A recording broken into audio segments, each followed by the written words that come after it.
ఇప్పుడు క్రోధినామ సంవత్సరంలో తులారాశికి ఎలా ఉందో తెలుసుకుందాం.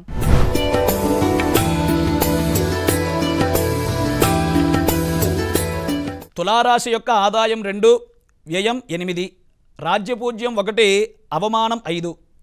ఈ యొక్క తులారాశి వారికి అష్టమంలో బృహస్పతి, పంచమంలో శని, షష్ఠస్థాన స్థిత రాహువు, వ్యయంలో కేతువు.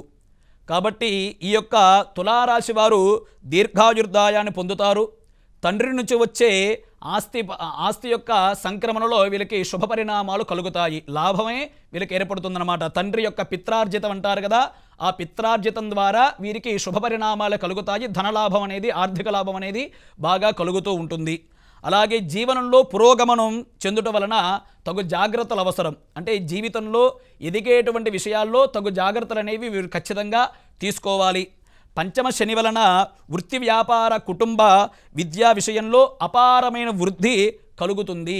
ఈ యొక్క తులారాశి వారికి పంచమంలో శని వలన వృత్తి వ్యాపారులకు బహుబాగుగా ఉంది.